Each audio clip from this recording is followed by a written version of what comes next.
They invited me here under the preface of being an artist, okay? And I'm like a real artist. I'm like that hippie, sometimes starving, sometimes living very well, won't take a corporate job unless they're going to find some way to support my art or the pursuit of that. Which has subsequently left me broke a couple times, left me homeless a couple times, but yet there was always a constant pursuit. Why do I do art? Why do I do this? Why? Because I feel like this is my life's purpose. This is what I'm here to do. This is what I've been called to do. This is what's been placed inside of me. I can't say what you're here to do. I don't know. But I know that this is what I'm here to do, is to be an artist on multiple levels. So when I do this, I'm fulfilling my purpose. And because of that, because of fulfilling purpose, I experience this euphoria that most people, the common person, the average person, unfortunately is not experiencing enough of today. What I get to be? I get to be happy. I get to choose the life that I want, forge out the paths that I want to take, move forward on the risks that are before me. And you know what? Yes, I have to own every one of those failures that come along with it. But I promise you that when I failed at building my own business, when I failed at establishing my art career early on, I will take that failure any day over accomplishing great things in a world and in a life you don't even want to be in. I have friends, I have family, I have tons of people who I know who show up every day. They get up every day and they go somewhere that they hate. They do something that they hate. They spend long hours invested in things and in people that they can't even stand. I choose not to. I have lost too much in my life not to be happy. It's just as simple as that. When you think of loss, I want you to think for a second. Think of something that was terrible, something that you've lost, someone that you've lost, a place that you've been in that has just been devastating, okay? Now I want you to think about some of the things that got you through that moment. What are some of the things that you experienced on the other side of that moment? You first had grief. Here you are with pain. What's next? For me, art has always been next. Art has always been the thing that has guided me through. Now, we've had other people here that represented a plethora of different ideas. Why art? Why do I say art and not religion? Why do I say art and not spirituality? Why do I say art and not education? Because I think that art encompasses all of these things. Now, I don't know what your path is or what your purpose is, but I do challenge you today, if you do nothing after you leave here, that ought to be a question that you ask yourself. We can't just leave it to the movies to say, what are we doing here? You can't leave it to the next novelist to say, what is the human's place in the world? These are real questions you have to ask yourself. I want you to take a moment, look to your left and then to your right. I can see you, so if you're not looking, I can. There it is. So you look to your left or your right. On your left and on your right, there's a story. Even if you're looking to your left or the right and there's an empty chair, there's a story attached to that empty chair. What part of the story will you play? My exploration today, my topic is, can we be happy? An exploration of the mind. We're talking about changing communities. We're talking about empowerment. I'm here, of course, talking about art. How can these things equate to happiness? Who's ever seen the movie The Pursuit of Happiness with Will Smith? Okay. So have you seen it? You know how it turns out. For those of you who haven't seen it, I'm going to spoil it for you. It works out. Right? It works out. Here you have a man and a young child, and they're pursuing something. He knows that abundance is there for him, and he feels like he qualifies for it. How can he get from where he is to where he'd like to be? And even where he'd like to be is just the beginning of a new path. Your challenge when you leave here today, how can I be happier tomorrow than I was today? How can I establish more happiness for other people? I have lived in Norristown most of my life, with the exception of like going away from college. And it is not an overwhelmingly happy place. Actually, it's pretty sad sometimes here. There's been devastation. There's been corruption. There has been good moments. But sometimes all of the bad and the shadow casted from it can take away our happiness. Now see, I was of the generation of kids who were just on the cusp. We were like that generation X, Y, what are they going to do with themselves? Before they started saying things like millennials, Before they started calling us lazy, when they just weren't sure what we were going to do, I was a part of that early group. And then you have some of us who are doing amazing things, and I'm sure for those who are in that generation, you can think of someone from your high school class that is not anywhere near where you thought that you all would end up. You might think that I'm doing fairly well or successful, and I appreciate that. I'd like to think that that's what I'm doing, and I would hope to do more of that. But I can't help but think about the generation that's under us, because they don't even have those level of expectations of will or won't they. They're kind of predetermined to not be enough. The system is set up to not even give them enough. The system is set up to not even give them the tools to think enough. If we take away arts programs and we don't support initiatives that create creative natures in our children, we'll definitely lose the generation. Now here it is, I was supposed to be of a lost generation, but here I am today, up here with all these cool lights, not looking so much like a failure, right? So clear, thank you. Yes, so we're doing something right. But I want to tell you how that happens. That happens because of a lot of the faces that are already in this room. Some of the speakers that even came to this stage, people that opened up opportunities for the artist in me to be here. This is not my first time on this stage. However, it is the first time I've ever done it in this capacity. I've never done a TED Talk before. I've never addressed you in this manner before, but I can tell you in 1996, I came into this building and I put my handprint on a wall as a 12-year-old child and said, I want to be an artist, I want to be an actor. I can call out Greg. I remember meeting Greg when we were younger, and I said to myself, look at this young man now. Look at this judge. I remember when this guy was doing theater with us, and when he wrote a letter to meet the president. Look at the opportunities that were created because of the systems that were in place in Norristown. The systems that were in place to create individuals and cultivate individuals such as myself. Now I want to tell you the sad truth that a lot of those systems don't exist anymore.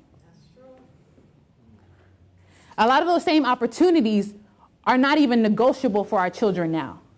I teach creative writing in a couple different college settings, and I've had to modify my course load to be able to teach them how to create social media content so that they can also be compatible in the job market as well as where the country is moving to, wherever the rest of the world is moving to.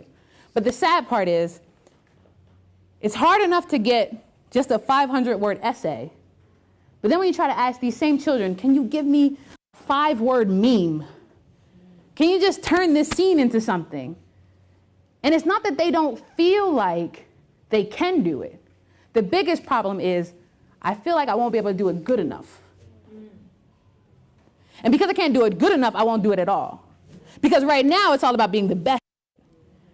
It's not so much about doing it, it's about being the absolute best at it. If you do a meme, it's got to be the best meme. If you make a song, it's got to be the best song.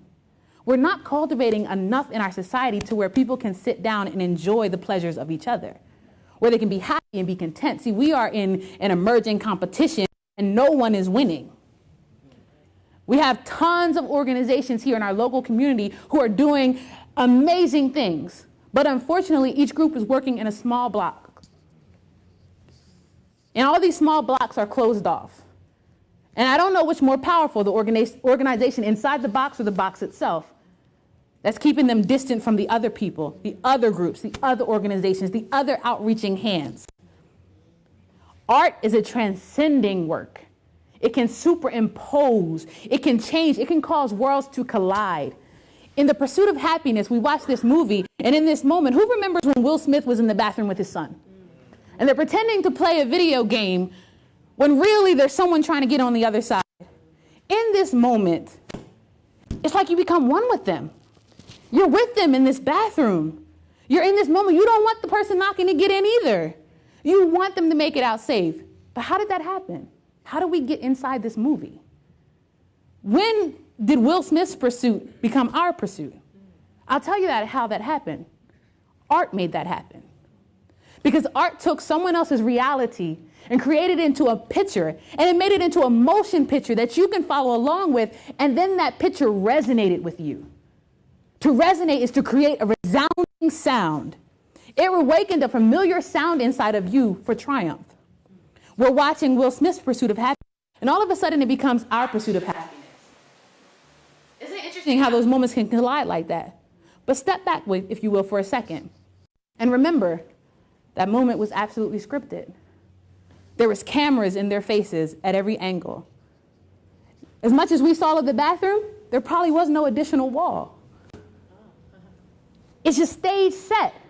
It's all fake. It's not even real. They took in several times to get that exact shot right. There's music playing in the background to set the tone of the moment. Their clothes were picked out, their hairstyles, everything to see. Even the faucets in the bathroom had a purpose. Art brought all that together to take you from your couch, your seat in the movies, wherever you were, to transport you in a single moment into a bathroom with a man and his child. And their pursuit became yours. When is the last time you transported someone like that? Art is a special work. It's a divine work. I've heard a lot of people talk about their faith, and so I'll definitely add mine. God is my favorite artist. He's my favorite writer, my favorite creator. I have never seen a picture more beautiful than the autumn trees, the blue in the sky, or the movement of clouds. I've never seen anything as special as that. And the best that we can do is try to recreate that as artists. But my fear is if we don't cultivate this in our children, if we don't bring out the systems and the structures and support these art programs, where will our kids be? If you're upset with this year's election, think about taking away all analytical thought from our children, all critical thinking, the ability to write and express yourself. Take all of that away, give me a 5-second Vine video or a 2-second meme for them to sum up the rest of their life. What do you think the election will look like moving forward? Who will be the next crop of candidates? Who will be the next group of teachers? Who will be the next people to take this stage if we do not prepare them now? Malcolm X said that armed with the knowledge of our path, we can with confidence charter a course for our future. He also said that the future belongs to those who prepare for it today. Now, you might not feel that you have this great hold on the future. Some people don't even feel like they have a good hold on their past. But I do tell you, you have right now. You have this moment that you're sitting in. And this moment, 2 seconds ago, was the future. Every time we're constantly moving forward, right? But where are you taking this? And when you're moving forward, are you guided with any level of happiness, or are you just going through the motions? What has art done for you? Think about that. You might not feel like I'm an arts advocate. I don't paint, I don't write, I don't even like art. Fine, you can't draw, cool. It's not your thing. But it has affected you somehow. Do you have a favorite song? Do you have a favorite movie? Do you have a painting in your house? Is there a photograph of your grandmother that you love? All of these things, these are art. They have influence down to the clothes that you picked out today. Someone designed the chairs you're sitting in right now. Someone designed the flyer that got you here. Everything you engage just about has art entangled in it. And art is a catalyst for community change. It revitalizes communities. It brings better socioeconomic structures. If we don't have arts in the Norristown community, we're not in this room right now today. This is a theater house. This is the uprising of some of the greatest art. We don't have art. This moment doesn't even exist. What I'm asking you now is to think about the happiest moments you'd like to create. Get a picture in your mind. I'm asking you for just a moment to be an artist. Get a picture in your mind. What does happiness look like to you? What does a happy community look like? What does a happy place look like? Where is a happy place that you want to live? You've become an artist. You're creating that picture in your mind. And I want to ask you to do me a favor that's twofold. Number one, I want you to do your very best to make that picture a reality.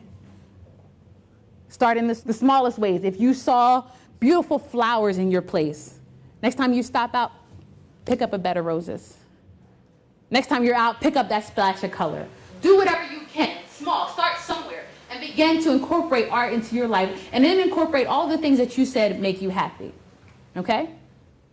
And then twofold, when you leave here, when you take all of this vital information and these outpourings of our hearts, and you ask yourself, can we be happy? I want you to stop and explore your mind, because just like wealth, just like poverty, happiness is first a state of your mind. It is a state of belief first. So you have to ask yourself, can I even believe I can be happy? And I dare to say, if you were to take that poll around the streets of Norristown, people would not eagerly answer, yes, I'm happy. Yes, I'll be happy. But we have to charge that. We have to challenge that. I want you to think of the things that make you happy. Carry those things on from here. Help to build that picture that you see. But remember, the picture can't stop with you. See, this room will not make a great room if everyone in their seats is just individually happy.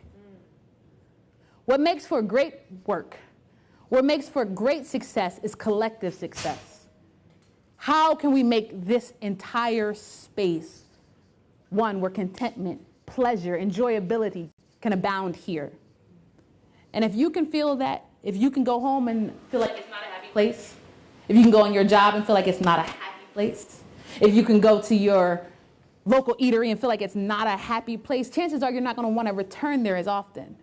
So I'm asking you to help me build this picture so that other people can see the beauty in it, because this is a project I can't do by myself. And the great thing about art creates jobs.